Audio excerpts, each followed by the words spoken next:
Please like and share this video so that maximum number of engineers may be benefited. Also, please subscribe to YouTube channel to receive the updates about the future events and to receive notification when we go live.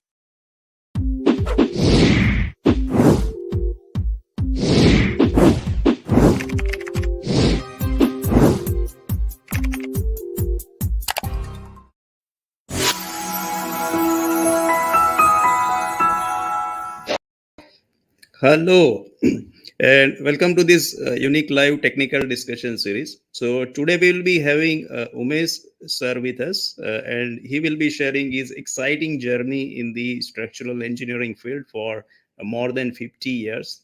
So he will be sharing his experiences as well as he will be talking about current status in the structural engineering. So please feel free to share as many discussion points through the live chat. So those we will be taking up sequentially as and when time permits. So before we start, there is a small announcement. Like there was a request from many engineers to access the earlier recording of the courses related to wind engineering, what we conducted, wherein Dr. Abhay Gupta clarified so many doubts related to IS 875 code. So now these recordings are available on the portal, and this is the link through which the recording can be accessed. So this is the link, which is academy.sqvconsultants.com/windstr001. It is for the low rise structures. And this second link where it is windstr002 is for the tall structures. Okay. And this is the link of the YouTube channel. If you want to switch back to YouTube channel for the live stream, you can switch on this link as well. Okay, so let us invite Umesh sir in this live stream. Hello, sir. Hi, good evening. Yeah. Very good evening, sir. Yeah. So, how are you? Yeah, absolutely fine. So, uh, so, uh, so I think to start with, you can talk about your experiences, your journey in the structural engineering field, like how you were doing the manual calculations earlier without computers. Okay, and then slowly and gradually we will come upon the current status of structural engineering. Yeah.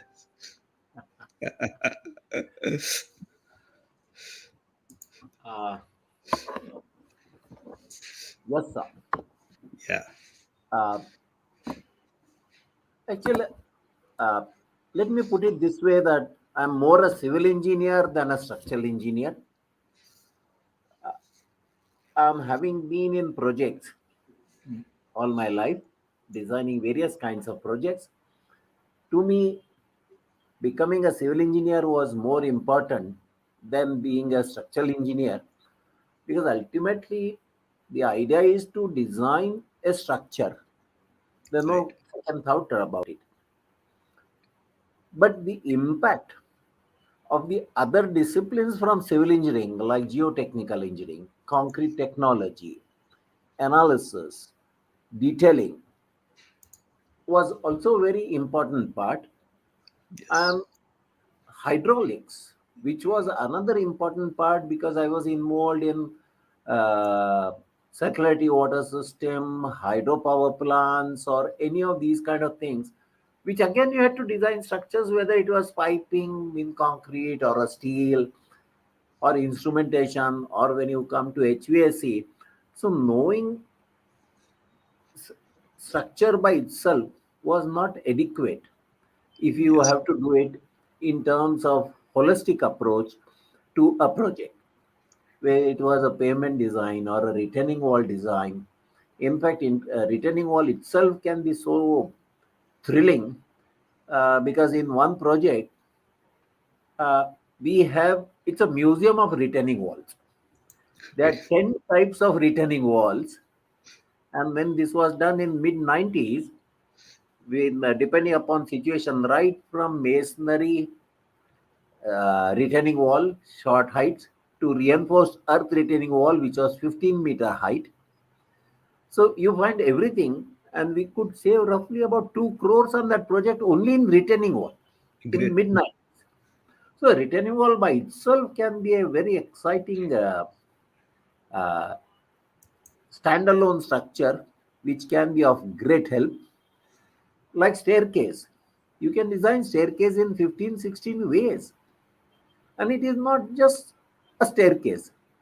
It speaks to you, it defines the space, it modifies the space, it brings the mood to you. Mm. So you find that some of these structures you really need to understand. Soil mechanics, hydraulics, you talk about anything. So I'm more of a civil engineer than a structural engineer, and hence I'm more of a thali meal than an a la carte. I require everything over there, whether it is chawal, puri, sabji, sambar, sar, papad, and everything over there. And that's how I am. And really, when we talk about it, essentially, ultimate idea is to design structure. There's no doubt about it. Whether whatever material you use, whether glass, aluminium, steel, concrete, or timber, or bamboo, or any material. Yes. But without knowing the other civil engineering part of it, when we design railways, when we design the metro systems, you need to understand so many things, whether they are permanent structures, enabling structures, which are temporary but behave in a very different manner. So I think any structural engineer must be a first a civil engineer, then only the person can be a structural engineer. Yes. Otherwise, that person cannot be a structural engineer. Second, I think the feel is a very important part of it, because I find even the group that you have and some of the statements made, or in SAFE for that matter, Hmm. I've done everything else. Tell me which face should I put the reinforcement, inside or outside? Should it be vertical or horizontal? And I and they do the finite element analysis without even understanding. So I think you need to understand exact problem and find out an approximate solution instead of trying to find out a exact solution for an approximate problem. Be- You can't define a problem, and then you cannot. So naturally, this is how it is, and like, and you keep on learning right from the beginning. The first mistake that was corrected by a draftsman called Sheikh when I was working with Builders Associate. I had shown the PCC and above that the random rebel solely. Now, of course, I laugh at it. But when you come out of the college, you don't really mean understand anything. And you try to think that just because you have done your master's degree or you hold first rank and all that, so how can you start a construction without a cement and a concrete? So I showed the drawing first with the cement, and on that the random rubber masonry, because some senior had advised you have to do it. And Sheikh said, "Sab, ये ऐसे होता नहीं है. आपको सुधारना पड़ेगा." So it is not determinate structure, indeterminate structure, stability of structures, or arithmetic or mathematics, call it by any name. There are certain things which we need to understand: the constructability, form work, how do you remove it, how do you detail it out, what are the sequence of construction, and Hmm. so many things which you need to really talk about. So Yes. in engineering, I think, having worked with Tata Consulting Engineer, one thing I understood, it was very interesting. Our designations were engineer trainee, assistant engineer, senior assistant engineer, and then engineer. So designation engineer was after almost 20 years. Before that, they were all prefixed, either a trainee or assistant or a senior, but you were still not an engineer. Yes. The experience plays a very important role. And it's Hmm. only after around 20, 25 years, you become a senior engineer. Senior is not attached to you for almost 20, 25 years. Okay. Um, and today we talk about 2 years and 3 years, and if somebody can open up and model a computer on the computer for a building, and the person thinks that a person should be designated as a senior design engineer, and which really doesn't mean anything. The person is not yet an engineer at all, because engineering is beyond school. At school, when you go to 4 years in engineering school, it's like going to a school in the primary where you just learn alphabets and some numbers. Yes. The journey starts after that, and you will find that it is very interesting that you really don't know anything, Yes. and you have to learn from so many people, whether it's a draftsman. PC, we had a good practice of putting a engineer trainee under draftsman who used to teach how to make drawings, or construction engineers, or when you go to site, Hmm. realize it. What can happen? I think engineering is more of an experience than an educational qualification. If you have an educational qualification, okay. If you don't have, nothing wrong in it, because experience does play a role, and it makes a lot of difference. This I'm making it very consciously because I also hold B and M.Tech first rank, but it doesn't mean anything. It's on the paper. But when you come to really practice in terms of engineering, I think you need to leave behind your educational qualifications, your marks, your rank in the university, and all that, and try to see whether you can understand, because the subject is very vast. Yes. It's not just possible to talk about it in one. There's so many things happening around. When you talk about impact of landscaping on structural engineering, Hmm. impact of air conditioning, impact of solid waste management when you design a kitchen for a large campus, Hmm. or when you talk about electrical. I think the construction sequence, the time period that's given to you start thinking totally from a very different angle. I still remember when we did the Masgao dock, Dr. Hmm. Patel, Hmm. Michigan engineers. Dr. Hmm. Patel was brilliant. Michigan engineers, they were in construction and all that. Hmm. And when we talked about this dry dock, Masgao dock, Slipway, what we are talking, I was representing Tata Consulting Engineer, and he said, "Sir, I think we are going to do opposite of what you said." No, obviously, you have to listen to him because he was also senior. He also knew what he was doing. And it didn't make a difference whether I was working with TC and I was a consultant to the project. Hmm. You need to understand and learn from so many people, so many things. In fact, that's what yesterday I was listening to Kapil Dev's 83, and that's what he said. Yeah, entire team was a captain. Only when I went on the field and crossed that white line and entered the field, and during those time, yes, I was the captain because I needed to take a decision. But outside that line, again, the team was captain and I was not the captain. I think that we need to understand that the team is a captain. You may be a consultant, but there's so many aspects and so many directions from which various view come. Yes. You start understanding sitting next to each other, soil mechanics, hydraulics, model studies.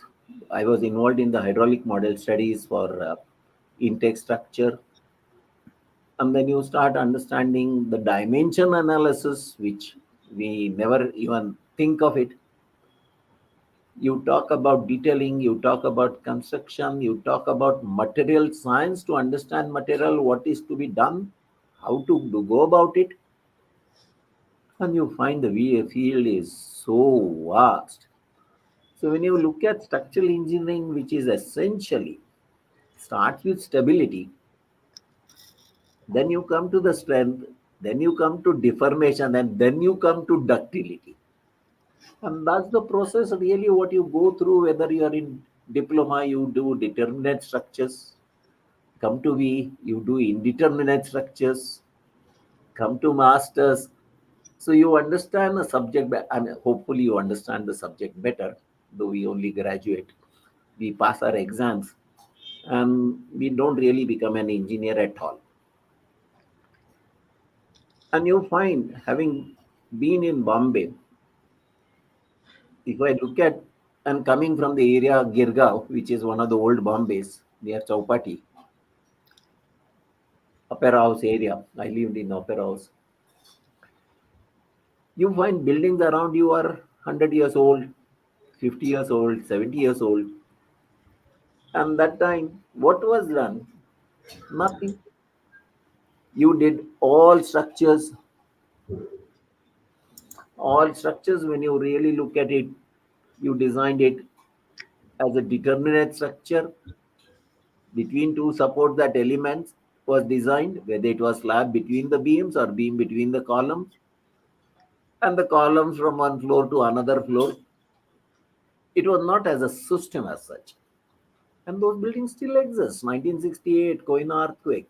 I went around in my area and not a single building was damaged. You find that quite a few times, like having graduated from M15 concrete today to M25 grade concrete. And I think it's a question of time before we talk about M30 grade concrete will Yes. become minimum. Now, the process, if you really look at it, the increase in strength of steel, which was by twisting, cold twisting, has now been replaced by thermomechanically treated bars or quenching theories. Or new processes will come, alloys will come. And the damage that it did internally, crushing of concrete, and we are paying a price very much to the extent that where we are now having a higher grades of concrete. In one bread, we talk about high performance concrete and we hide behind the strength of concrete. So we think that high performance concrete is a high strength concrete. We are still not able to do M20 or M15 concrete with the performance that we want, like sewage treatment plant, water treatment plant, pavement design, retaining wall design. सब मर सब कोई भी दर्द हो बस एक ही दवा, increase the grade of concrete, and then it becomes a concrete technology.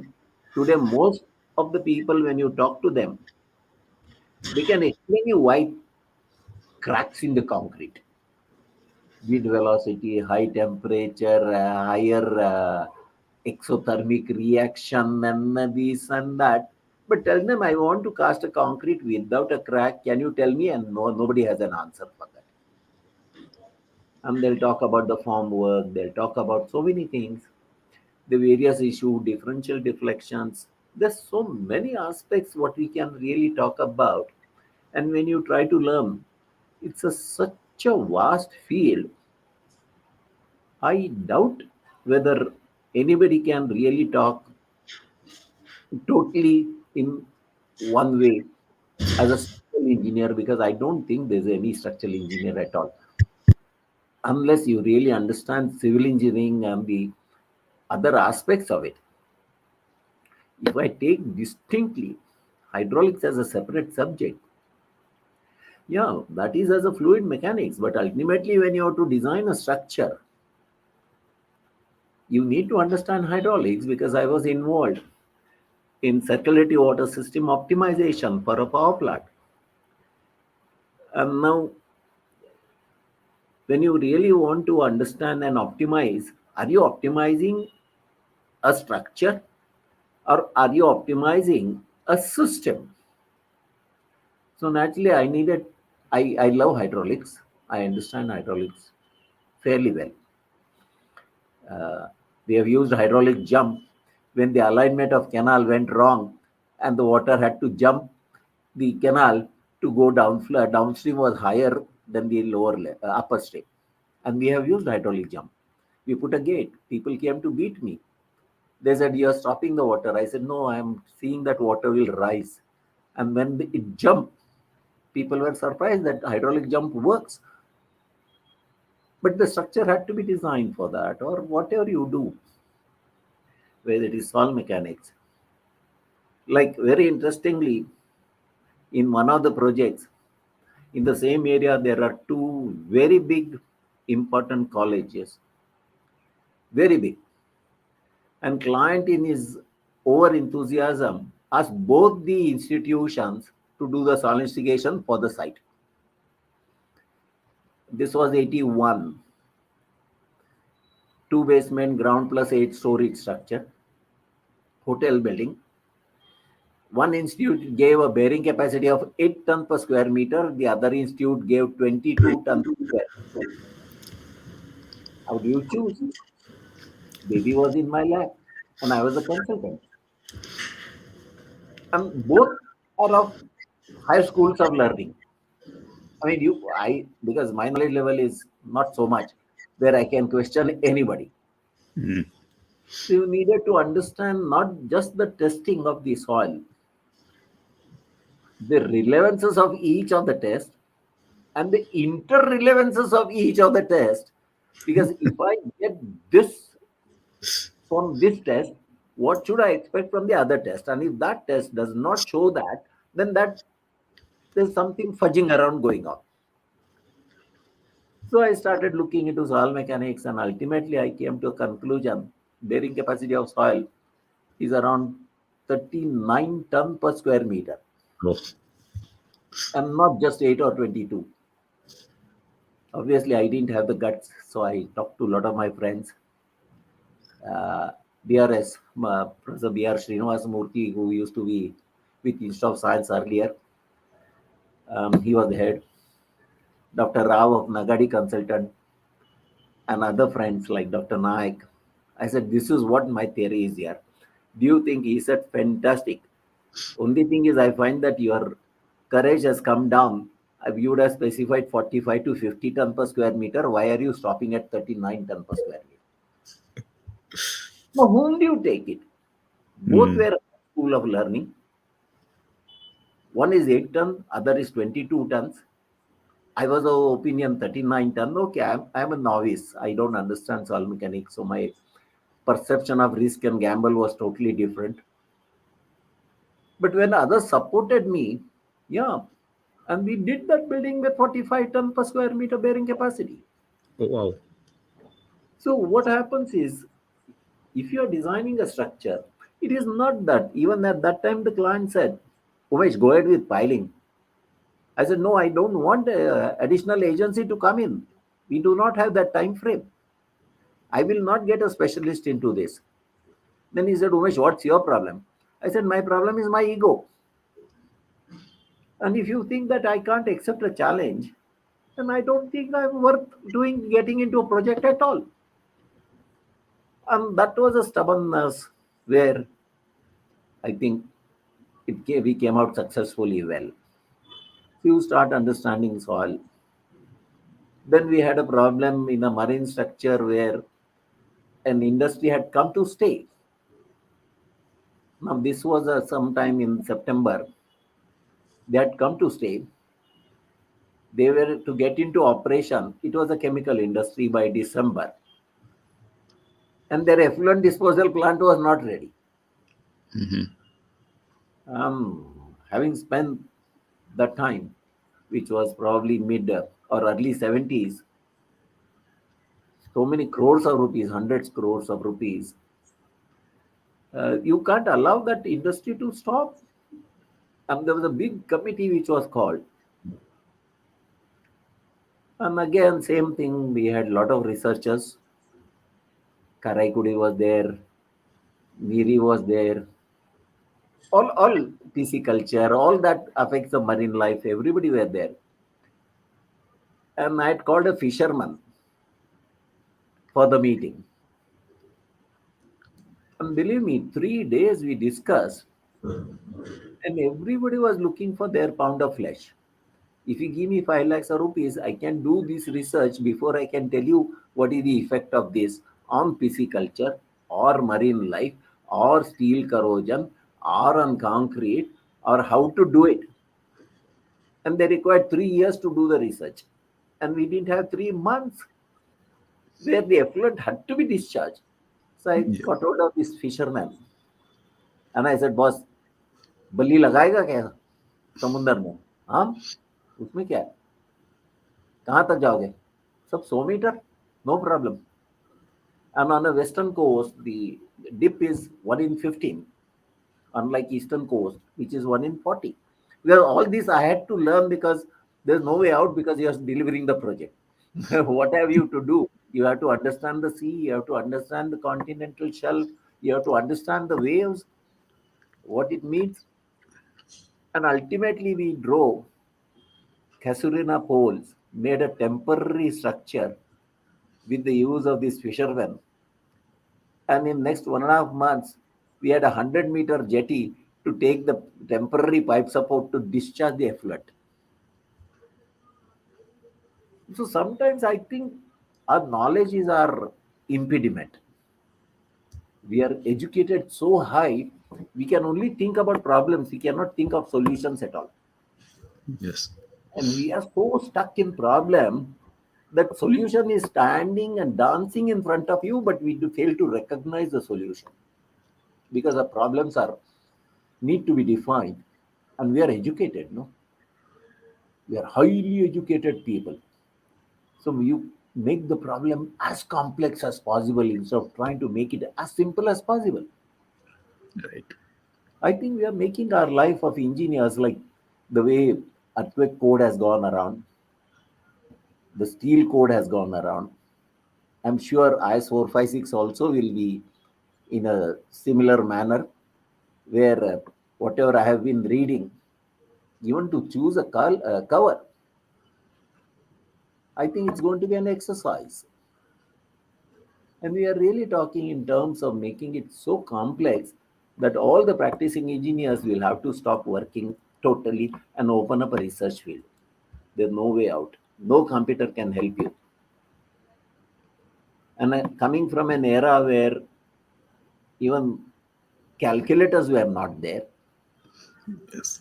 When I designed the Kalpakam, there was no calculator. When I was designing building of 20 storied, 25 storied in mid 60s or late 60s, there were no even calculators. Calculators came in market only around in 75, not before that. Computers came much later, and computer really has helped after 2000, not before that. Because we are doing 2D frame analysis. There is nothing like 3D and other things. So you find that I think we need to understand engineering more as a human, more as a family, than really as a mathematics.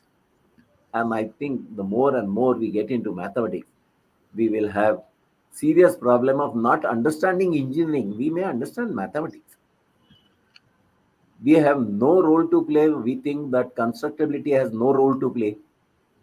The way that IS 13920 deals with, I'm sure the buildings will collapse by corrosion before it collapses because of earthquake. Yes. We have no time to talk about constructability. If you are so frightened of it, of ductility, then promote fiber reinforced concrete. Why not? It's a ductile concrete. Hmm. Why make a mess of it? I think we should stop 13920 and promote fiber reinforced concrete. It will give you ductility, but at least you will be able to cast concrete. Right. Durability will be taken care of. But we don't want to.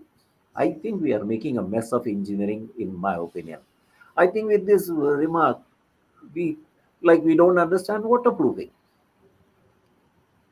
In fact, in one place, I still remember tank dimension. It was above the building.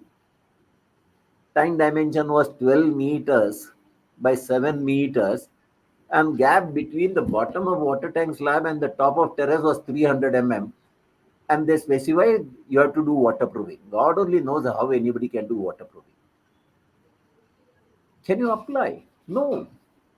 But still, it talked about a big specification in terms of waterproofing and what needs to be done. And you can't even put your palm below the slab. And you want waterproofing to be done.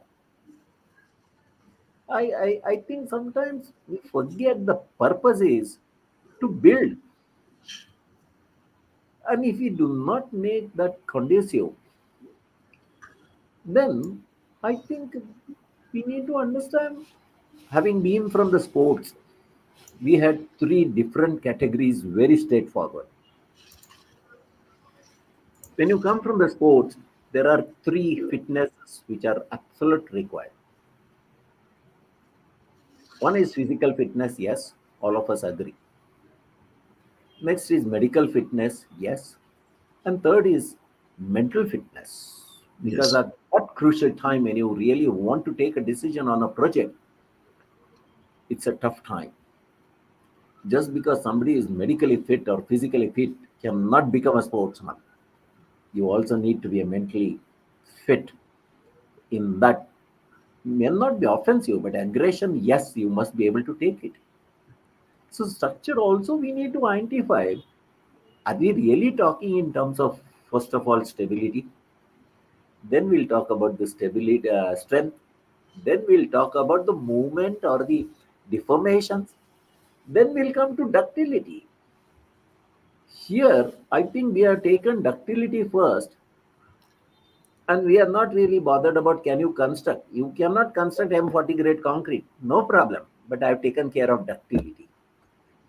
Concrete can be poor. Concrete can be cast very badly. Steel may not allow you to cast it. All that is acceptable. But ductility is taken care of. I think I disagree with this kind of thought process totally. I don't know. I think I must stop and we could start probably chatting so that it can be a Yeah. dialogue and not Yeah. really a monologue. Sure. Sure. Sure. So now you can please start putting your discussion points, and we will be taking it up sequentially. Okay. Rajan VM is asking that, sir, you have designed building of 19-story. In those days, all buildings are designed for wind load rather than seismic. Is it correct? Yep. Um, Let me put it this way, that like today, 60% of India is under earthquake zone. That time, most of the India was not in the earthquake zone, except northeast, where below the Himalayas, and some part of northwest. And really, we were not talking in terms of earthquake so much, like dynamic analysis or P delta analysis.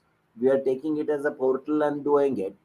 And wind Hmm. was, there was a very beautiful clause in IS 875, Hmm. old code. If the height of the building is less than the twice the width of the building, you need not do lateral force analysis. Okay. So there's no question of wind. I mean, when you look at it, I think it makes a sense, because when you design a pedestal, what does it really mean?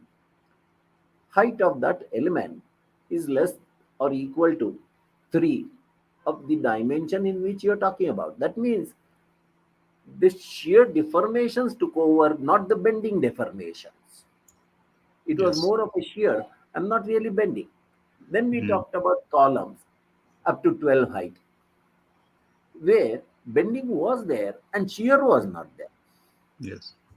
And when you got into a long column, where you took PUD by 2000 into slenderness square, you really talked about the bending of it. Hmm. So if I look at it, building, which if I extend Fazlur Rahman Khan's theory Hmm. of cube in tube as a concept, where you have a series of column and a series of beam connecting Hmm. all these elements, the entire thing Hmm. is really a tube. Yes. And then when you look at it as a tube, and when you look at it as a solid structure, Hmm. really the height of the structure is not more than 3 times Hmm. the width of the building or the dimension in that direction. Can Hmm. it really bend? I think we need to extend and start looking at it, not in isolation, but in more of a holistic approach. Yes. Qutub Minar is standing there 23 floors height for 400 years, masonry structure. Yes. You have structures like Taj Mahal, you have Rashtrapati Bhavan, you have Parliament House, you have Hmm. Supreme Court, which are much before independence. Are there no structures standing over there? Or are there people are of less importance than people like me? When you talk about, like, when I was advisor to Bhutan, Hmm. I said, you get the load masonry wall buildings, no? Hmm. You get good bricks. Hmm. Then the question of this delta analysis, P delta analysis, dynamic analysis does not arise because nobody talks about load bearing wall on these issues. And Hmm. what you want is a house. Yes. So why not do it? Forget about it. I'll not, that code is not applicable to me at all. Hmm. So I hope Rajan, it answers your question. You need to look at it. Like there was a very interesting thing that happened after World Trade collapse, World Trade Center. We are doing a nuclear power plant and reactor building. Now, everybody knows about World Trade collapse, center collapse, where the plane hit and the building collapsed. Now, one of the clauses that was brought in that you have to consider the sabotage load of a plane hitting the reactor building. So we had to ask them what capacity plane, how much fuel, at what angle will it come, at what speed it will travel. No, no, no, sir, this is all sabotage. I said, then how can you design? So I think we are trying to put all conceivable our imagination of loads into all the things that's happening and are trying to make it a fail-proof structure. We have got entangled so badly. I it will structure will fail, 100%. There's no doubt about it. Yes. Yes, sir. Okay, Jaisim is online, so he's telling that he had very detailed talk with you on this seismic and wind load, and he's telling that seismic seriously not taken as much as wind load at that time. Uh, Not really, Jaisem. Hmm. I think people really don't bother about uh, even dead load and live load. Forget about wind and seismic. In fact, uh, people take seismic much more seriously than the wind Hmm. because wind is ultimately a lateral pressure and not really like a seismic. Hmm. So unless you are really designing like a stack-like structures like chimney Hmm. or water towers which are tall enough on the shaft, then the dynamics will play a role even during the wind because of the vortices formed, the Hmm. alignment.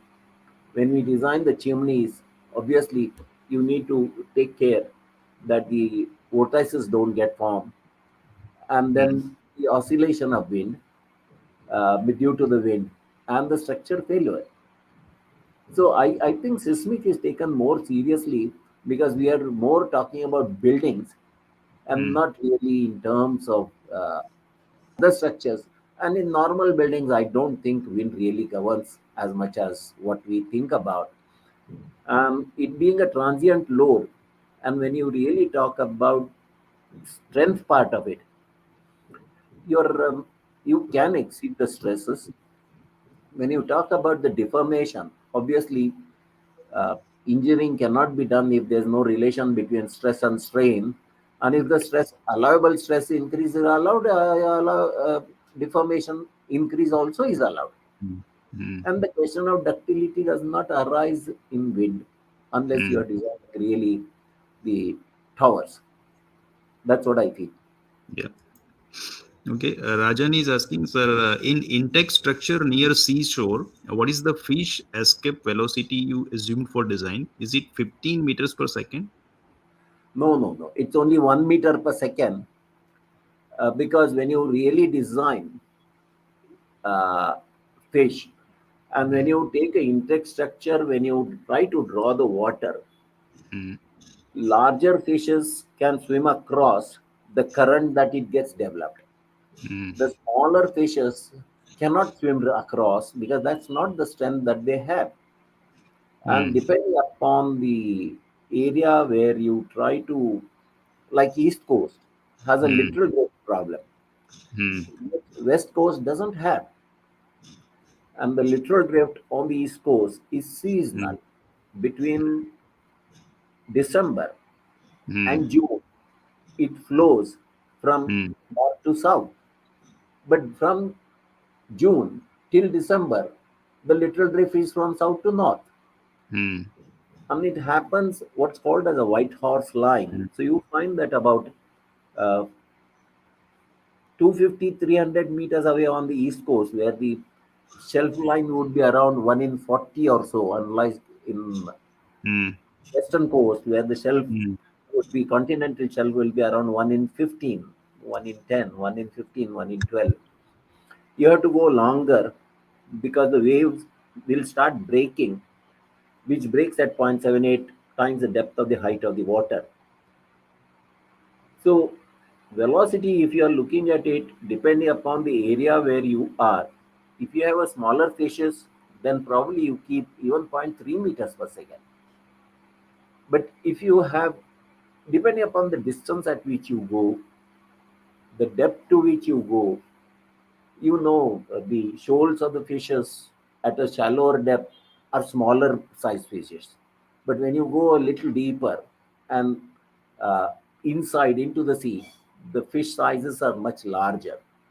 So if you think that you are drawing water from there, I don't think you exceed beyond 1 meter per second. That is as far as pisciculture is concerned. But when you come to East Coast, it's the littoral drift which really plays the role, and the turbidity of water that gets it. So naturally, you need to study the one is the Reynolds model where you talk about the roughness, but the other one is the Frouts model when you do the modeling to understand where you will draw the water and how you will take it. But 15 meters per second is too high a velocity, and I don't think it can exceed beyond 1 meter per second. But preferably between zero point 0.3 to zero point 0.5 meters per second would be the velocity, fish escape velocity. This is what yes. I think. Yeah. Pramod is asking that we had a previous talk on this seismic code IS 1893 2016. So in that, Professor Ashok Jain has said that we are using some level of ductility in all zones. So he wants to ask up to what level we can compromise with IS 13920. Uh, yeah, I agree with you because there are two very different issues. One is you comply with something in other you manage something. So when you manage something, you compromise it. If I look at it, the previous one, we were allowed in zone 3 up to 5-storied building without ductile detailing. It was changed only after that. Now, now when you look at it as a shorter buildings, and when you talk about ductile detailing, we need to address the constructability part of it. When you talk about, let's say, as if we were doing some bungalow in, let's say, Goa or Madras, or for that matter in Ahmedabad, they are all zone 3. Now it is a ground plus one storied bungalow. The loads are so small, the element sizes would be so small. And if you were to have that ductile detailing with the 135 degrees hooks coming in and not greater than this, then how do you really take into account the constructability part of it? You can't even, because basic of concrete would still remain the same. Basic of concrete would still remain the same. You require a very firm formwork which doesn't deform. You require concrete to be placed properly. You require concrete to be compacted properly. And then you require concrete to be cured properly. This is what was taught in the laboratory. And that fundamental remains the same whether you are doing 100-story building or a 1,000 meters tall building. Now it is to be done, and if concrete cannot enter and I cannot put even a vibrator to compact concrete, do you expect concrete to be a good one? I don't think so. And then we make a big issue of everything. If you have assumed it hinge, then where is the hinge? We are getting into classical theories of things of that kind. And I don't think so. We, according to me, anything up to ground plus 3 or 4 storied building, you need not do ductile detailing because the loads are so small, you can't construct it. The whole idea is to construct first. But design a proper dead load, live load with a proper detailing, and your building will still be safe for most of the earthquake conditions, is my opinion. Yes, sir. Yeah. Bala Sahib is asking that can you, sir, please highlight on optimization of steel structures? Um, I think we need to understand optimization as a first requirement. Because when you talk about optimization, it has tremendous amount of dimensions. Like if you look at it, after the Chinese aggression, Central Mechanical Research Engineering Training Institute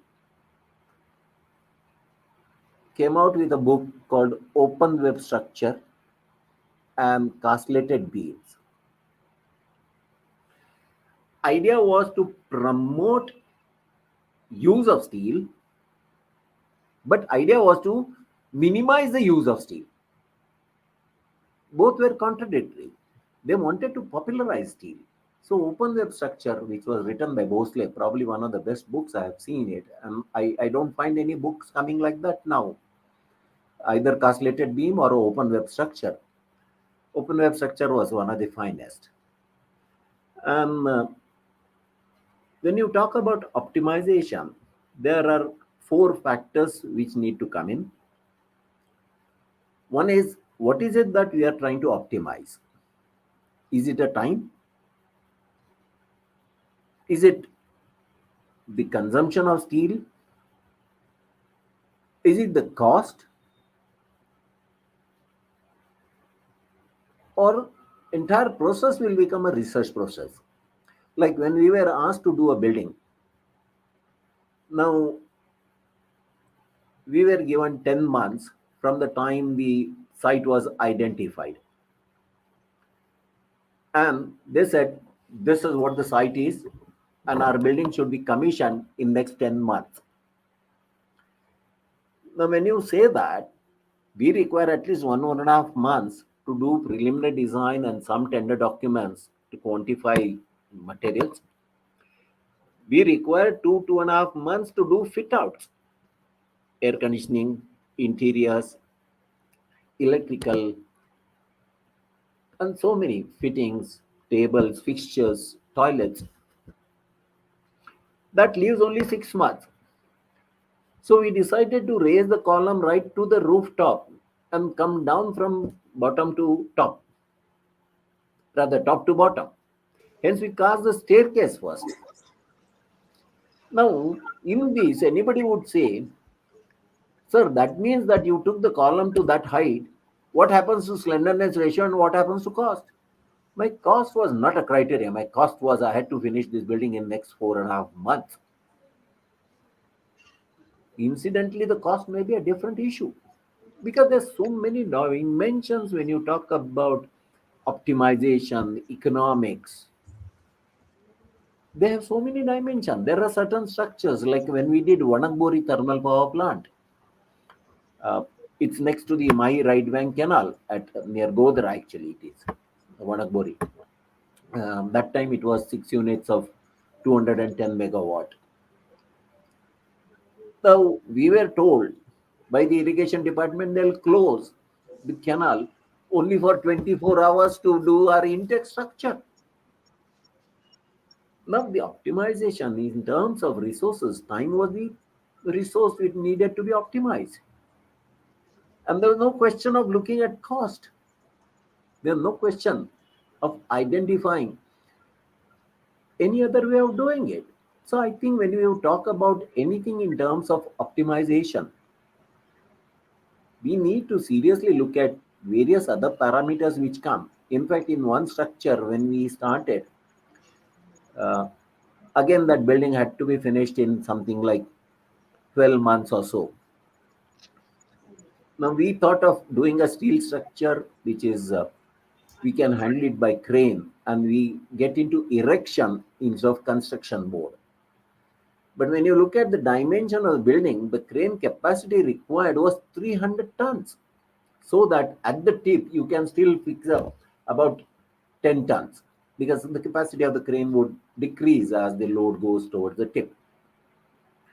Now, after that, we started studying, and there were only 20 cranes that time which had a 300-ton capacity. Out of which 17 were busy on the project, which we would have not got it for next 3 years. Three were available, and then we talked to those manufacturers. If something goes wrong, what is the replacement time of the material? And they said 6 months.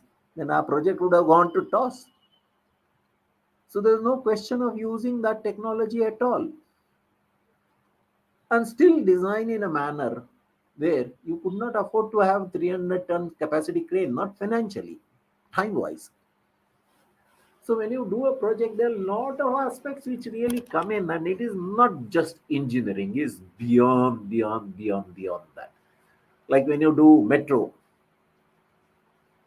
maybe the bearing capacity of soil is extremely good. Open foundation seem to be the least cost option. Yeah, but then the road you excavate also is much large, and you put the social entire thing into a mess. So in spite of piling being costlier, it is cheaper to put a piles because you will allow the traffic to move on the road. At least half the road would be still available. Then optimization is the time or the nuisance value to the society, and not just the cost and not just the material. It's much beyond that. So I don't know what how to answer that optimization. This is what I feel.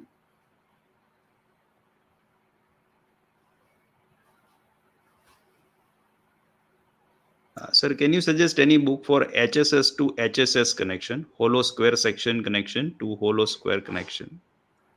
Yeah, in fact, if you talk to Tata Structure, Hmm. they'll give you the booklet where this has been done, and Hmm. um, it has been done right from Mr. Goshal's days, which would be probably in early 80s, and they Hmm. came out with beautiful booklets on how to do connection for Hmm. uh, any of the square or rectangular hollow connection, as much as Hmm. what Nagarjuna coated tube had then done it for circular. Yes. So these are available, and they are available. You can download it from the net. In fact, I don't know whether Tata Structure still has it, but it had a ready-made charts for various kinds of trusses and the Hmm. beams for various kinds of loading. Hmm. And they were available. I'm not very sure, but talk to Tata Structure up, Hmm. and they'll be able to give you help on this. Hmm. It's very simple, actually. Yeah. Rajan is asking, sir, during your building design, what manual methods you have adopted for vertical load and horizontal load analysis? Yeah, when you really do the manual, I think we need to understand Jain and Jay Krishna's book, if you refer it, Approximate Methods of Analysis and Design, is one of the finest. It talks about it. I forget whether it is in volume 1 or volume 2, but most probably it is in volume 2. Now, you take a substitute frame and really take only that part, assuming at the hinge, at the center of the column above and center of the column below. And if you are very, very particular, maybe one third height above and two-thirds height below. Do that substitute frame, you will get your moments in the column and a beam, identify where the maximum reaction could be. And that could have been the simplest way. Then take, that is for the gravity loads in the direction of gravity, you could take it, then sum it up. Then third way was the lateral force. And lateral force, when you take it, you apply it either by a portal method or a cantilever method, or there used to be a Baker's method. So you take the total force in that two direction 2D frame, depending upon the stiffness of the column, you take external take half and the internal take one, or external take one and internal take two. Ultimately, it's half. So you divide it by that and find out the stiffness, and based on the stiffness, you proportion the lateral load in those columns to take it, and then design that for the by the portal method or a cantilever method for that. And that was the simplest way of doing it. And buildings up to 20-25 storied were done by this. And in Bombay, it was not even done by that. Bombay, it was purely a simply supported between the columns. So that is a very simple way which can be done if you really want to take into account the system of the stiffness of the joint is into account. I'm not really talking in terms of earthquake or a lateral force analysis, but this works fairly well, and most of the buildings are stout enough to take this, is my opinion.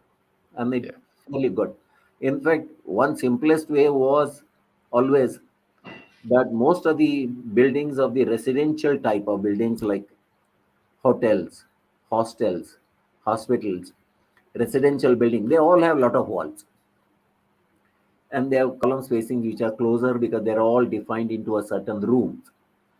You just take 1 ton per square meter as a total load, including walls. And if it is commercial, take around 1.5 or 1.75, depending upon the dimension, and find out the load on the column. It was a very prevalent practice then also.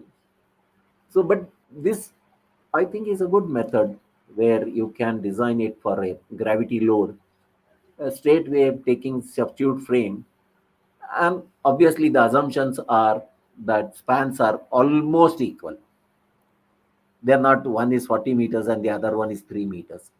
But even if that were to happen, you will neglect that span and you will continue with it. You can do that manual method.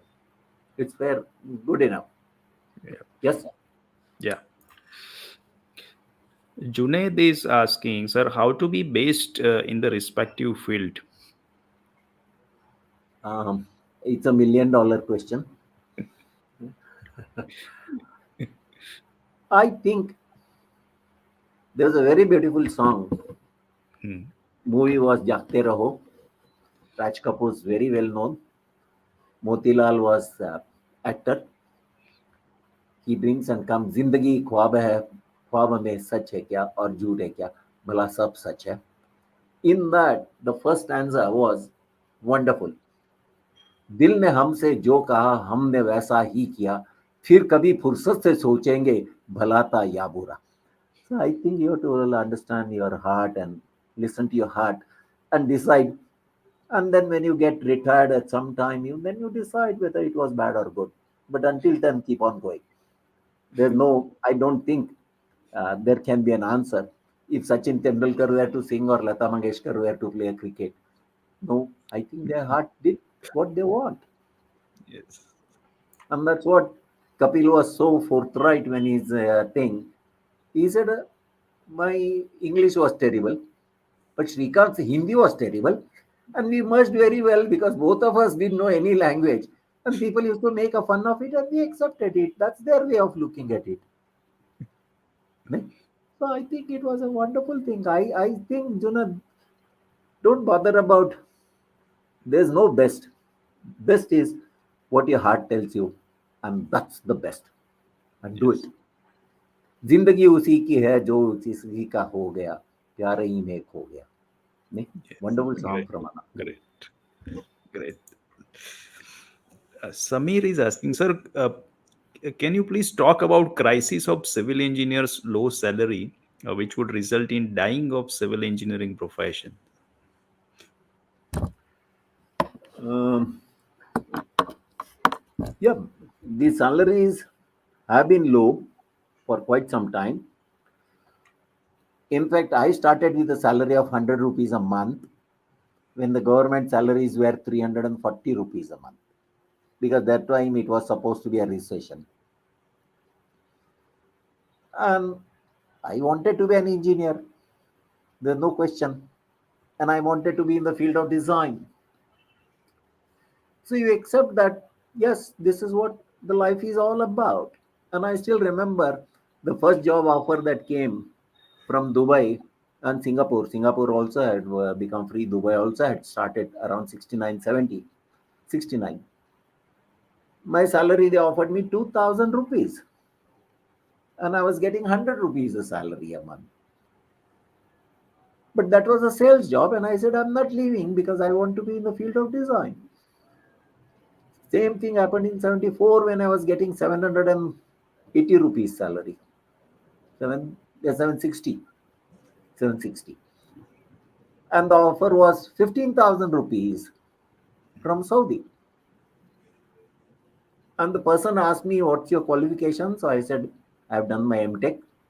He said, why you didn't get admission into engineering college? I said, I did my B. He said, oh, you went for bachelor's degree because you didn't get admitted to diploma, is it? So I told him, if you do not understand educational hierarchy, you're not the organization worth working. So I'm not working with you. I'm not interested. So I think you require a little time. Hmm. It is a field which requires experience quite large. Um, Over a period of time, it really pays you well for a long time. In fact, if you can spend about 10 years, because I think engineer requires 10 years time to understand what engineering is all about. What was taught in the college was not what you learnt. Teachers did their job of teaching, and we didn't do job as student of learning. That is the reality. We are more interested in passing our exam and getting some marks and getting hopes. I still remember the first job when I went. They said, to teach you, I have to pay you, and to learn, you paid college the fees. So why are you not paying me? I'm paying you salary. No. And literally, you understand actual first 3, 4, 5 years, you're nowhere. Once you make up your mental thought process and accept it, like again coming back to Kapil, very beautifully said, because this 83 movie was released, and they said, your romance was shown. He said, I never had a romance because I only loved cricket. Until then, I never thought of anything else. So, where is the question of they showing my romance? So, he spent time just cricket, and he said that was my first love, and that continued.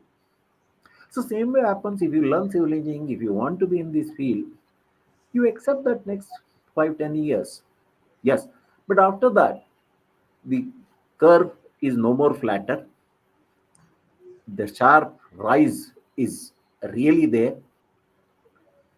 And when it climbs, the rate of growth is so high, because from jumping from 100 rupees to 600 rupees was a question of only 2 months. Jumping from 600 to 1100 rupees was question of only 3 months. And believe me, there was a time when I was getting fantastic. As an advisor, in some cases, I was getting 50,000 rupees a day, 1 lakh rupees a day. So I think you need to arrive, and without arriving, nobody is going to pay you. Nobody is going to pay you. Please accept it, and that will remain. But you will remain there for a longer period of time. That is certain. Yes, sir. Yeah. Yeah. Okay. Deepak is asking, sir, what will be the solution if bar lap come in a confined zone in column and there is no option to avoid lap? Actually, it's a very interesting thing. In engineering, actually, there is no. I don't know. It's a imagination. Just imagine the retaining wall. Can't tell you a retaining wall. You have cast the base. You have to cast the stem. Maximum shear, maximum bending moment is at that construction joint. Yes. Can anybody say that you can't provide a construction joint there? No, it's a requirement. And if you think there need to be, and you cannot do it without a lab in a confined zone, I still feel that you can go ahead and provide a lab if necessary. But the confined zone itself, when you really do a bar bending schedule, I'm not talking bar bending schedule as bar bending schedule, what I'm talking. But when you do a detailing, you need to understand that lapping needs to be shown by a consulting engineers. Most of us, as a consultant, we don't prepare drawings at all. We don't understand, and we only go and shout at the site saying that, don't you understand, you should have done it. When lapping was not really taken into account, and in spite of, we used to show our drawings were one of the best. For 30 meters and 36 meters, each of the bar was shown where it can be lapped. Even taking the plan view of the each of the layers and where the lap comes. And in spite of that, we had a problem. There was a crack because of the split shear, because the contractor decided to move the lap. And we used to show that. But please understand, I don't think there is anything in engineering which says you cannot do it. There can be a deterrent, but there's no denial. And if you still think though, instead of lapping, why don't you use couplers? Couplers Yes. are a good option. We used to use, because I started using FE 500 and couplers in 1983. Hmm. That time only friction grip couplers were available. Usha Martin used to make it. But today you have varieties of couplers available. Screw based, forged, grout based. So many couplers are available. So if you want to um, not have the lap coming in and want to reduce, change to coupler. I think it will play a very important role.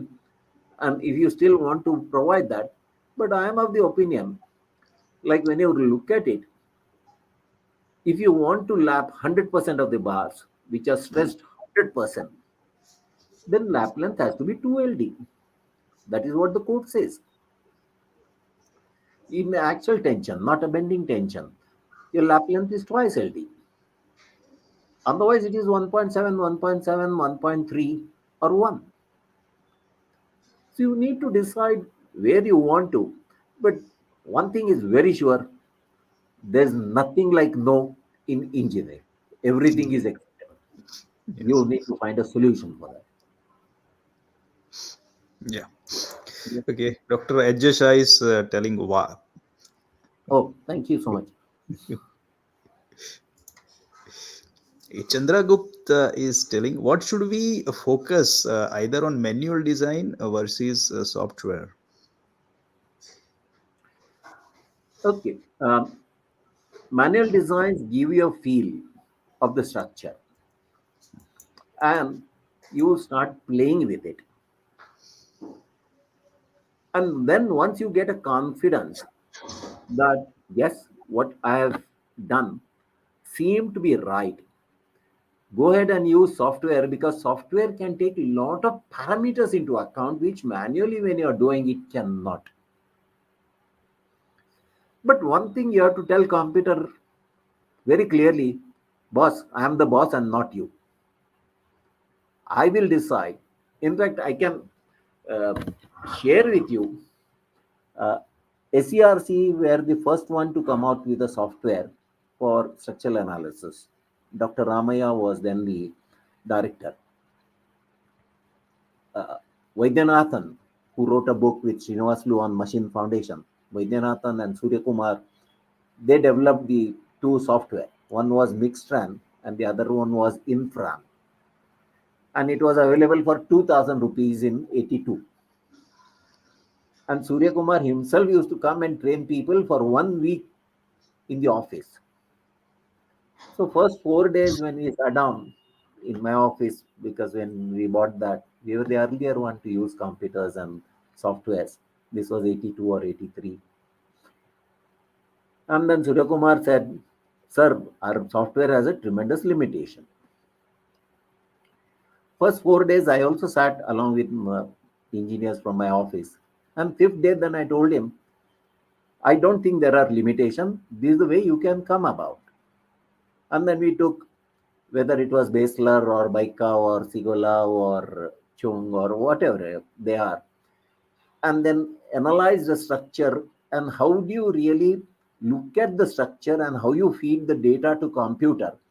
And then I showed him how there are no limitations on his computer, and he wrote 4 international papers. Then he said, sir, how can you think? I said, you're a developer, I'm a user here.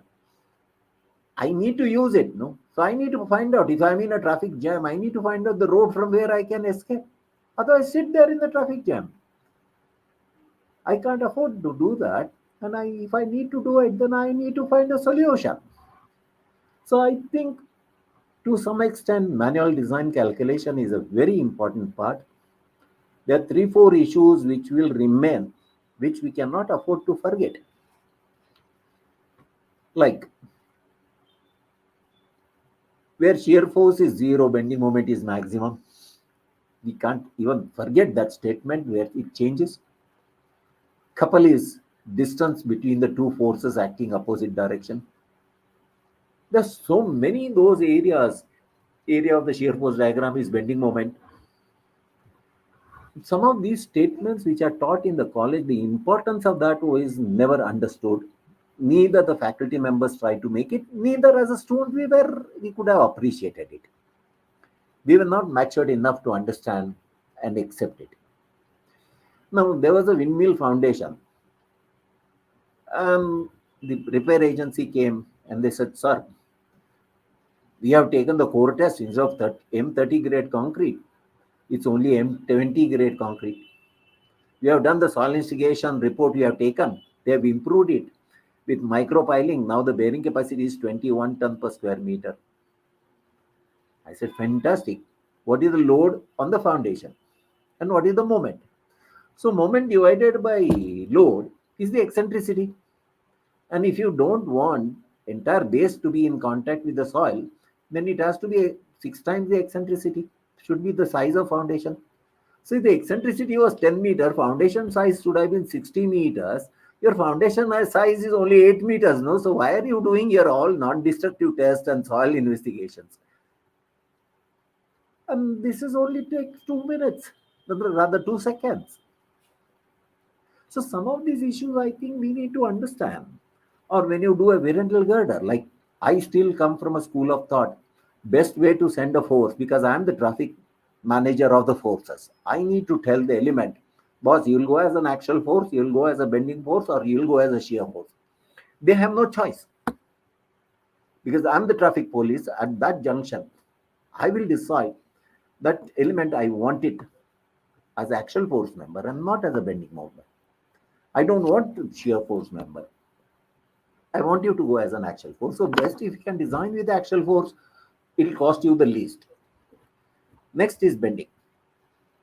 Next is obviously when you transfer it by shear. But when you take a variable girder, where the load path is not available because of diagonal, So naturally, that shear will cause a bending moment. So these can be solved. So up to 25 meter, 30 meter span, 40 meter span, literally on a tissue paper in less than 10 minutes. But after that, you look at it and you get an idea of what you want. And then you feed that data back into a computer to check back what happens to shear, what happens to deformation. Because if you're designing 30 meters, 40 meters without splice, you can't do it. How do you erect it? Should it be 3 point or 4 point? What could be the rotation? How will you bolt them? Will you weld them? How long do you hold it? Because for that, when you get so many parameters, computer's job is to do computing, because it can do a lot of computations. A human mind will be, irrespective of whatever we call ourselves as multitasking or multi this thing. I don't think we can take one at a time or a couple of them at a time, and not really more than that. And that's the time you look it into isolation from part to whole and whole to part. Because when you look at the structure, you understand what the structure wholly means. And then what part you will take and how you must be able to travel laterally, longitudinally, withdraw whenever you want, come back to whole, go back to part, and then decide, should I be playing a role in the assumption, analysis, design, or detailing.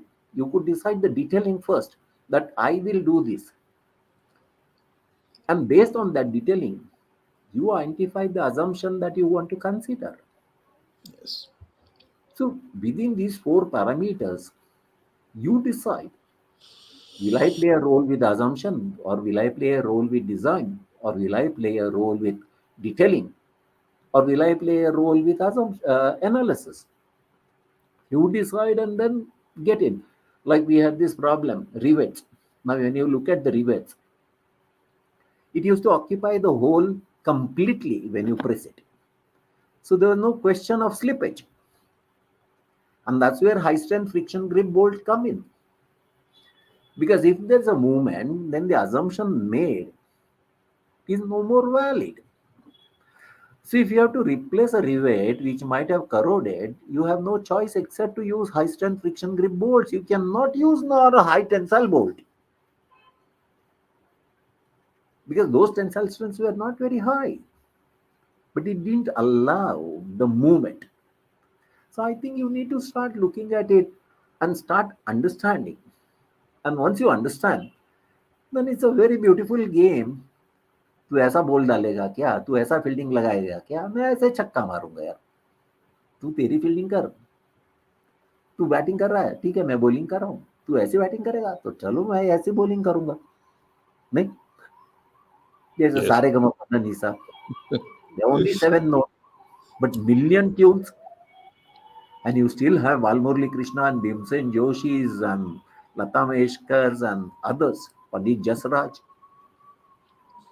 Rules will remain. The rules job is to do that. Mm. But your job is to play the game within the rules and still Right. provide Right. striking, intriguing, and fantastic outcome. Right. It's possible. Right. Right. Yes. Sir, from your experience, which side will see the next big innovation? Either it is execution or engineering.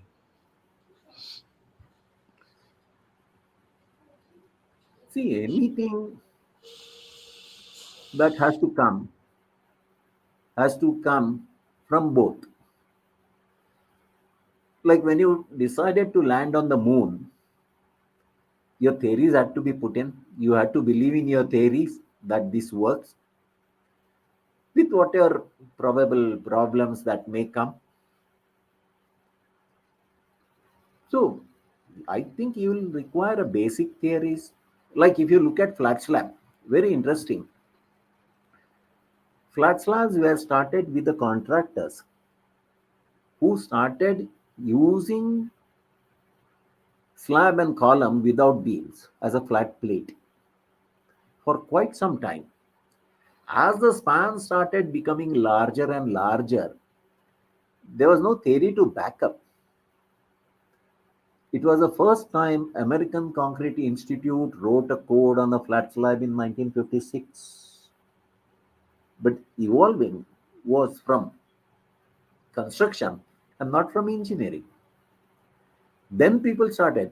Same thing is true with when you do look at PEB, metal building. It also started after the Second World War. And then a lot of work was done. And you find that there's a tremendous amount of difference when you look at Metal Building Manufacturers Association code and American code. Now it is an acceptance criteria of what to be done. Like quite a few times we used to have argument. What is a junk food? Do you call pizza as a junk food or a pasta as a junk food? It's a main food in their own country, or it is not ours. That's all. That's how you're calling junk. Otherwise, is there a junk food? No, food is a food. So I think you need to identify first. Yeah, this works. And if you wonder why it works, then go ahead and find out the research by experiment why it works. I think it will go hand in hand, and it's a dynamic process at that moment of time. Who will take the lead? Right. Whether it's the theory part, execution part, because when you look at innovation, now at the moment, with the problems that we have, we are talking about ductile detailing, we are talking about corrosion in reinforcement. Now, ductile concrete, I heard first time was in 92. It's now 30 years. It has not yet come. But a five-storied building in Europe is there, which is without using any reinforcing steel. They depended on the higher grades of concrete to arrive at a higher modulus of rupture. And if there's no rupture, steel can't play a role. And hence, they have done building in Europe, which is five-storied building without reinforcing steel and total concrete. But they are more dependent on models of rupture of concrete and not the ductile concrete. There's a difference. So you decide. There, it can come from anywhere. And I'm sure if the fiber reinforced concrete is really taken care of, you probably won't require steel at all. Because a lot of things with self-compacting, self-curing, self-healing concrete, with all that is being promised, I think it will be simple. You don't require reinforcement, you don't require detailing, you don't require compaction, you don't require curing, you don't require repairs. So, which came first, chicken or egg? I really don't know. Yes. Yes, sir. Okay. Vijay Kumar is asking that, sir, as per IS 456, the effective length factor maximum is 2. But when we are putting it into the software ETABS, sometimes the value is exceeding by 2. So what value we need to consider for the design of column? Um, I think we need to understand the values of effective length, uh, less than 1, 2, or greater than 2. Because when you look at as a system, sometimes the same column could be in double curvature or it could be in a single curvature, depending upon the assumptions that made or the way it behaves. Or when the buildings are taller or slender, there's a row of heights of columns which still remain in the single curvature bending. From that time, the effective length could exceed even 3 or 3.5 or 4, not necessarily 2. There's no limitation of 2. But if you find that the effective length increasing so badly, I think you need to bring back at a lower level and you have to identify how do I change the uh, deformation. Because ultimately, there are two things which are a reality. One is Newton's law of sigma v is equal to 0, sigma h is equal to 0, sigma m is equal to 0. So simplest way is add all the forces and see that whether you get tally as 0. because computer can make a lot of mistakes and you'll be surprised that computers do make a mistake. Second, that will happen is whenever load is applied, there's a deformation of the element, or whenever deformation is introduced, there is a force or load gets applied, like in earthquake. And hence, it will be extremely difficult to unilaterally talk about what could be the effective length of the column. But if you have a regularity where you don't have double height suddenly, or when you create an atrium suddenly, and things of that kind, the structural system is not rhythmatic, which moves in a particular way. But otherwise, I would say 1 to 1.2 is a fairly a good rational approach. But I won't be surprised if it reaches even 4, depending upon the structural system that is really talked about. And I don't think we should talk about these kind of issue in isolation without understanding the situation. Under that situation, what would happen? And that's where I disagree, where people take the analysis and do an Excel sheet for design of column, saying that the effective length of column does not go beyond 1.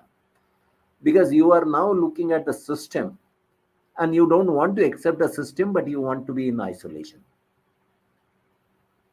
It's not a एक पे रहना, no. पड़ोसन का जो गाना था, एक चतुर नार. You can't keep on shifting from Hindustani classical to Carnataki classical and confuse the people. You keep it Yes. on one. Yes. Okay. Gaurav is asking, sir, why peoples are providing OB reinforced sections on site? I observed it many times. And one more point is asking, sir, how to stand in this era where contractors and architects are predominating engineers in small residential projects. Okay. I don't think there's anything like a over design. Anything below balance section is called under reinforced, because the concrete has not reached compressive stress at a maximum, and in that case steel really takes over, but it is not a brittle failure still. When you come to over design, actually it would be doubly reinforced section where you have really exceeded the compressive stress in the concrete and you're asking the steel to assist to take the additional compressive stress. That will be doubly reinforced section. There's nothing like over design. I stand to be corrected, but if I understand, if you provide more steel than that's required, the presence of steel is higher. Hence, when you really take the moments about the neutral axis, probably the stress in steel would get reduced, or the stress in concrete would get reduced. And there is nothing like over design as far as I am concerned. What you require by calculation, and if you provide more steel, it is an extra steel and not really over design. This is what I would feel. Coming to the second part of it, what you said, the competition will always be there. We need to decide, are we going to shy away from the competition or are we not? And they will continue to be there. Like, having been a sportsman for quite some time,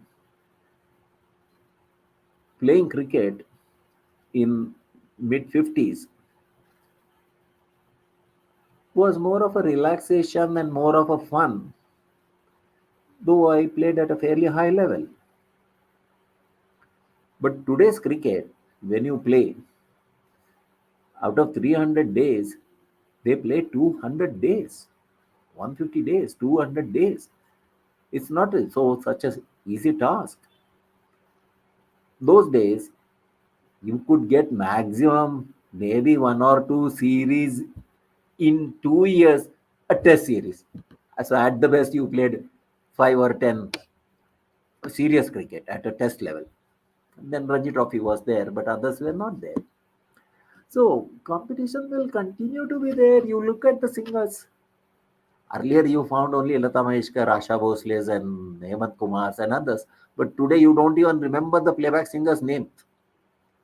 You don't even remember the music director's name. You don't even remember the actor's name, except that in earlier days, yes, Devanand Raj Kapoor, Dilip Kumar, they were the heroes.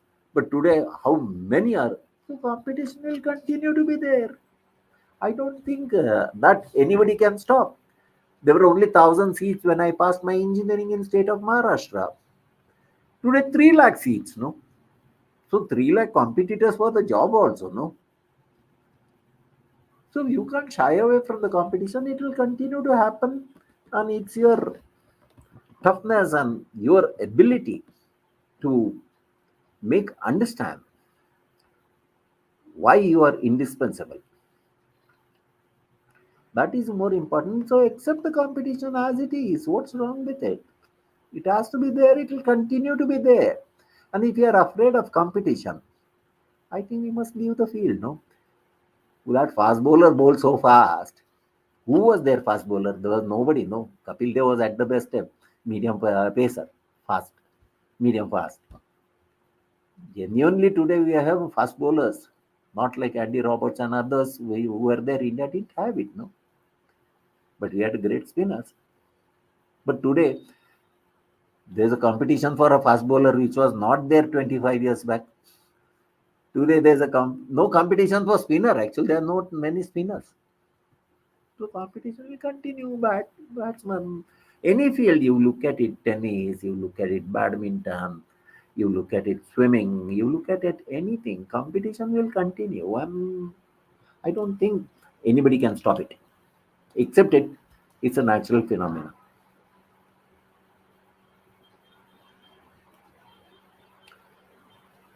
Yeah. Sir, what do you foresee in future construction materials and in design?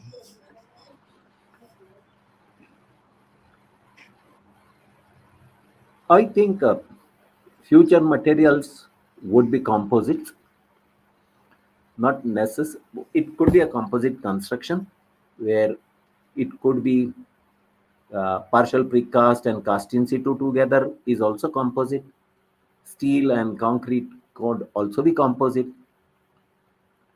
Or the materials themselves will start changing. The concrete will change, and the slowly the stress level will go up so much. Like in Japan, in 95, steel available was 1350 and 915. Then we were not talking in terms of 415 and 500 in 95. It used to be 1350, 915. So it's a question of time before we really start talking about uh, changing the steel.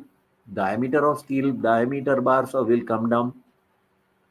There's no codal requirement of minimum diameter of bar except in the column which is 12 mm. Otherwise, there's no restriction. You can use even 3 mm and 2 mm and 1 mm wires. There's no restriction. And probably a restriction will come when this steel grade will go higher and higher because of change in alloys or change in the process. Will come down. The higher the stress, the higher the stress strain will have to change. The design codes will have to be changed because of to draw design aids again. The concrete will change. Most probably, if you really look at it, if you can eliminate C3A from concrete, a cement, quite a lot of problems will get resolved. Very first thing that will get resolved is C3AS will never get formed. So there's no sulfate, no expansion, no spalling of concrete. If C3A is not there, then high early strength is not there. Maybe we'll have to look at it, accelerators coming in. So concrete technology will change. Cement will change, steel may change, probably some developments which will come through where I still feel because the limestone available, siliceous material available being so large, concrete will continue to be one of the mainstays of the construction materials because it's second to water. Steel will remain, and hence I don't see much of there will be change, tremendous change in cement chemistry, whatever additives what we are adding today externally, whether plasticizer, accelerator, retarders, I think you will get a cement with blended with that, where you don't need additional externally additives of any one of them. A lot of work has been done, and in last 20-25 years, a lot of developments have happened. They are talking in terms of cement being manufactured with admixtures present in the cement, whether they are accelerator, retarders, plasticizers, they'll all would have been added as a material, as a solid material, and need not be added like then you do not have the compatibility of cement and the chemicals in concrete to be studied about because they would have done it when they manufacture it. The strength of the concrete would change as much as I understand, because we were then around 35-40 years back, we had introduced electrical heater in the shuttering, because once you give, like it's like a steam when you apply for precast, it gains the strength because you have an enthalpy coming in. So if you provide electrical heating system in the shuttering, the concrete would get cured faster and get strength much higher, much faster. It's similar to what we have been doing 24 hours boiling water test for the concrete. So if you give an enthalpy, I think you will be able to achieve, and no more these kind of things will remain. And if the self-curing concrete comes in, I think it will make uh, life wonderful. Maybe in next 20-30 years will be an exciting journey in terms of concrete, in terms of steel. But I am of the opinion the lugs on the steel bar, reinforcing steel, must go, because you don't really require a development length and a lug bonding bond strength, except when you want to transfer the shear. Then why make lugs? Remove the lugs. It will not really hamper the elongation of steel, the crushing of the concrete in front of the lugs. Micro cracking could get avoided. Life of the building could increase. And when you want to transfer the shear, instead of providing it by the development length, you provide it by some other means like bearing or by two acting shear or things of that kind, and remove the concept of the bond totally. It will make life simpler because bar will be again back to round, easily measurable by caliper. What is the diameter of bar, instead of looking for the weight and trying to see whether it is underweight or overweight? I think it will make life simpler. We must remove the lux. This is my opinion. I have been advocating for last 10 years. I think we must remove the lux. Yes, ma'am. Yeah. Professor Mainak Ghoshal is asking, does reinforcement still can be taken care by using nano materials in concrete like nano concrete? Yes, for various reasons. Ultimately, what you really look at it is a stress strain relationship, and whenever it deforms, changes its dimension due to whatever, either temperature load or the loads, the behavior would change, because at this moment of time, concrete which is heterogeneous, we still consider it as a homogeneous. We still depend upon the interlocking of aggregate to transfer the shear. 15% of the shear in the element is transferred because of the interlocking of the aggregates. Another 15% gets transferred because of the compression that it introduced. And only 50% is by really stirrup. And that's where exciting questions come in. When does a slab become a beam, or a beam becomes a slab, or a beam becomes a column, or a column becomes a beam? Just because somebody says that element is a slab and not a beam, I don't think you'll accept it. So nanoconcrete will play a role because its behavior will change, the testing procedures will change to establish its criteria, whether it is a strength in terms of compression, tension, rupture, whatever they are. Probably testing procedures will change, but I'm very sure nanoconcrete can make a change, and it will. You can replace reinforcement totally if I use, because nowhere in the code it talks about minimum dimension of the steel. Nowhere it talks about the aspect ratio of the dimension of the steel bar diameter to the length. As far as you lap it, you transfer the force between the two seconds of the lapping of the bar. So I think when there are no restrictions, limitations will be only by our imaginations. And I think nano concrete will play a role tremendously, and it can play a role. So Okay. Yeah, Rajendra is online. So he's telling sir he's too good in answering questions.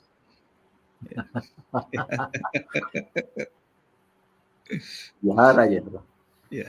Okay. Jaisim is telling exhaustive session, all bold. JC doesn't want to come out of the pavilion. JC is an architect who can think very differently than most of us can. Yes. Yes. So he says that architect not dominate in response to that query. Yeah. Yes, Yeah. sir. Yeah. Okay. Gaurav is asking, sir, how to become an offshore engineer? From where do we learn? Can you please guide us? There are quite a few things which you can. One is um, NIT Surathkal offers you M.Tech in marine structures, and the subjects are coastal engineering, marine soils, and things of that kind. Wave forces. They have a good laboratory. Same thing is with Madras IIT. They have a ocean engineering department. They have where you can. And if you are a civil engineer, then uh, maybe accepts you to maybe otherwise doesn't accept civil engineers except for the shipbuilding category, and that's where you really start understanding the naval architecture and shipbuilding. I'm not talking about the marine engineering part of it. Marine engineering are like Lal Bahadur Shastri College of Nautical Engineering, Marine Engineering, where they teach you more about the mechanical and electrical part of it.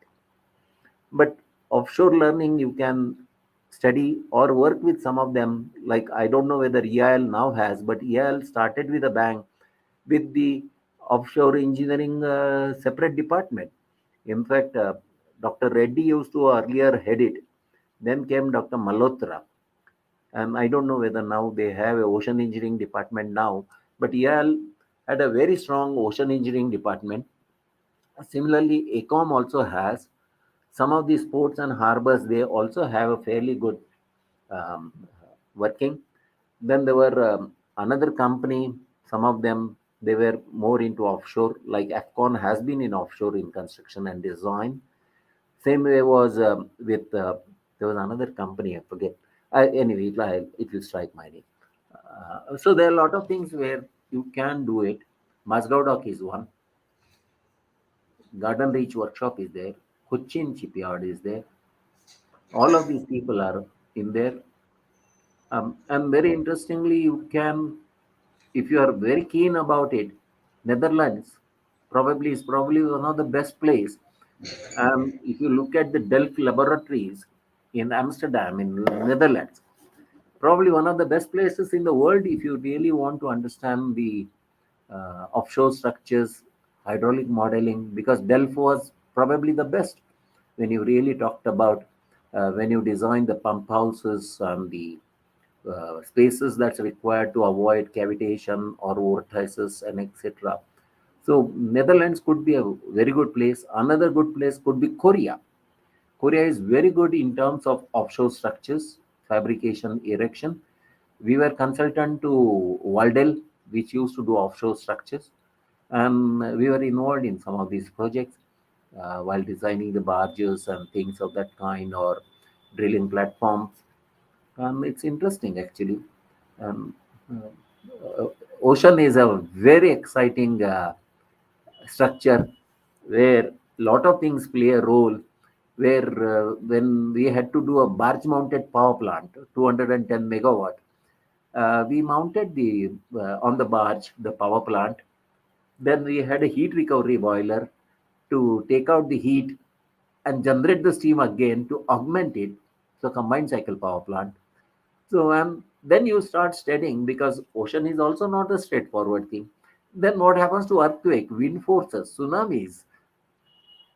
It becomes a very complex problem. But of course, I do not have that kind of capacity to understand so many parameters coming together. But fortunately, it worked.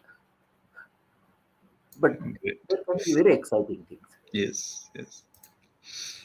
Uday is asking, sir, if we are designing a RCC member as per service limit state and let's say ultimate limit state, then why is there is a need to check crack width? Because SLS and ULS method already define maximum permissible strain values of concrete. No, in the service limit, by that I presume you're talking about working stress design, or without a load factor you're talking. Mm. Now, in a working stress design, you're limiting the stresses and not the strain. When you come to limit state design, ultimate design, you're defining the strains, and because of that, you are putting a cap on the stress. Now, that is as far as bending is concerned. Yes, you need to apply that load factors, and in the service category, you don't apply that 1.5 times the load factors, and you identify the crack width. Now, cracks could come for various reasons. One could be because of the bearing stress when you really look at it, where the distance between the bar and the external face of concrete could get reduced, where the cracking can happen. Because of that, that A comes in. Second is the distance between the bars. When you take it, like code clearly says, if you are using FE 500, the distance shall not be greater than 150 and shall not be greater than 180 if it is 415. So crack width will play a role, but by and large, if you follow detailing as given in clause 26, clause 26 is a very fantastic clause. It is exactly 3.5 sheets, 7 pages to be precise in IS 456. And even if we take half a page per year to understand, I think you will be ready in 7 years. But I can boldly say that those who have spent more than 20 years probably have never had a look at clause 26. It's a fantastic tool if you want to win the competition and reduce the steel, because it talks to you about how to cut the steel and where to use it, how to use it. And we won the competition in 82 against some of the great stalwarts. Clause 26 is a very, very, very important part of it. And if you really take into account the clause 26 detailing and do it, I don't think you need to check the crack width. Because crack width, if you follow all those things, will be certainly less than 0.3 mm. I don't think you need to, but unless you want to check it for whatever reason, because you would have deviated either in terms of covers, or when you increase the cover, or when the stresses are exceeding. Yes, you may have to probably. Otherwise, you don't need to check. Certainly, yes, I agree with you.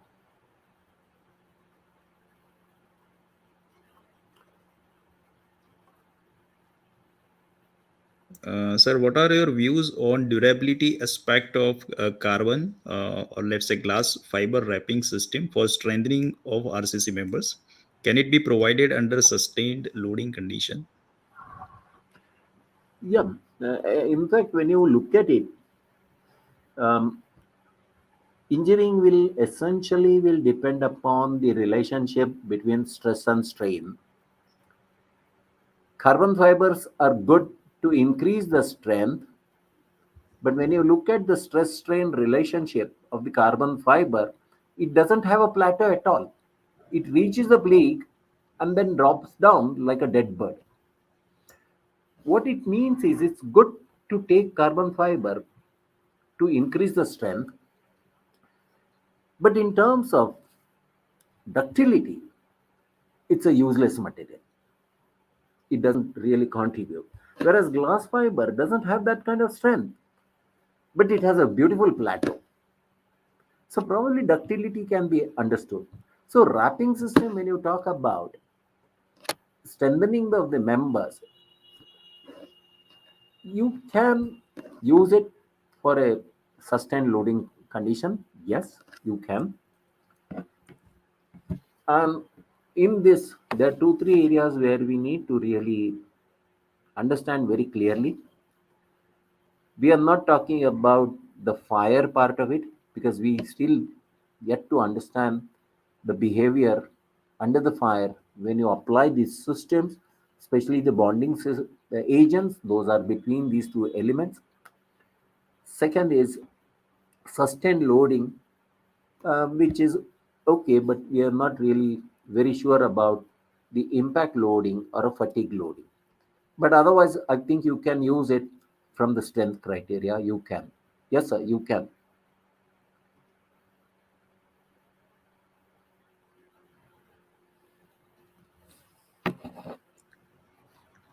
Sir, I have seen the design in which the structural engineer provided 25 clear cover to the G plus 5 RCC building.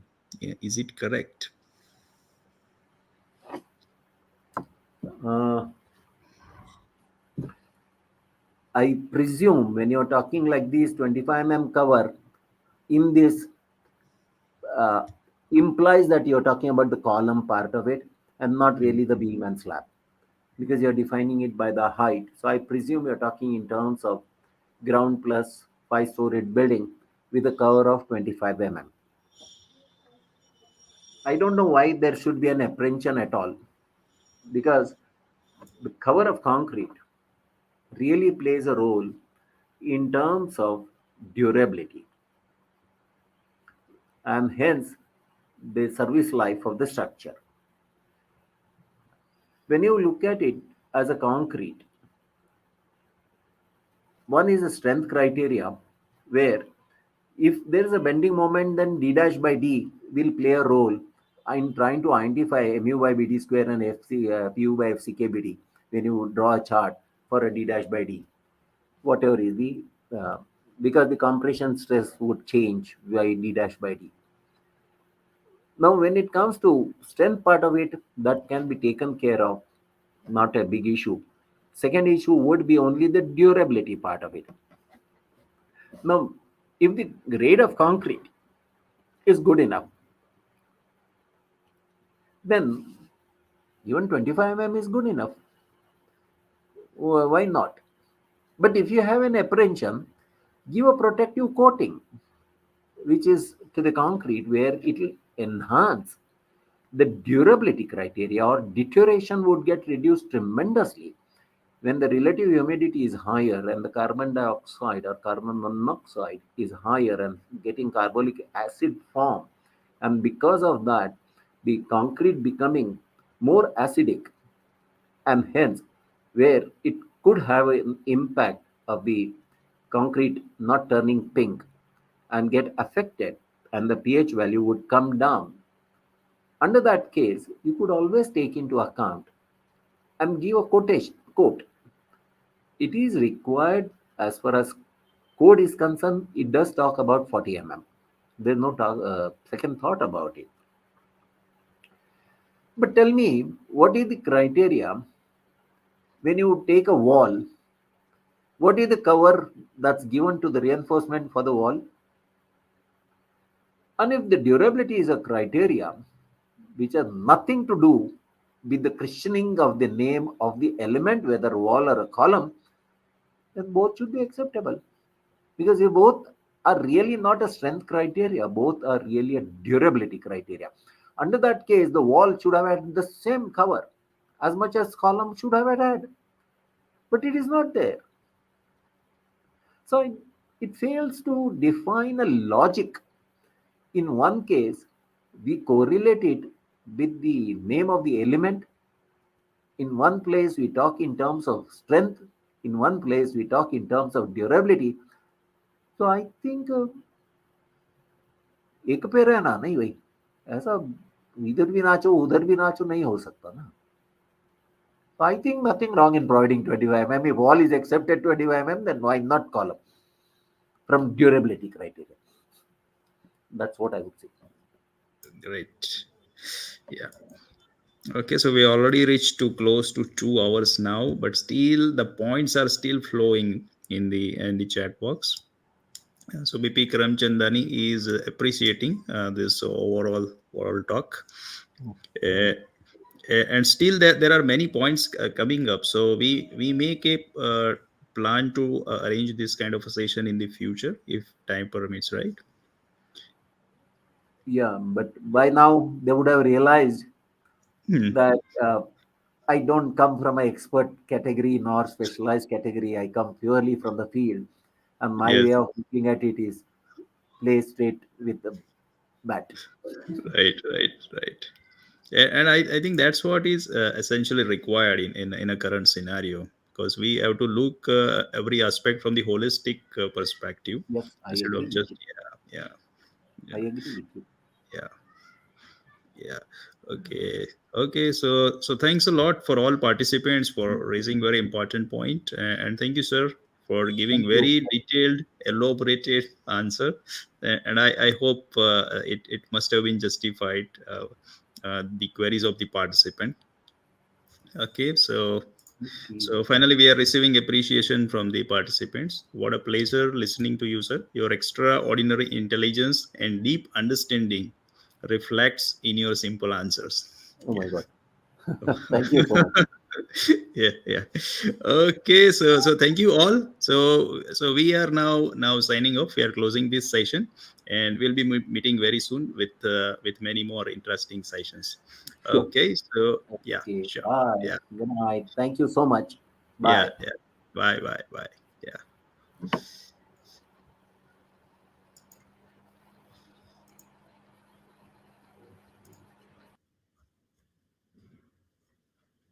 Okay, so we are closing this session now.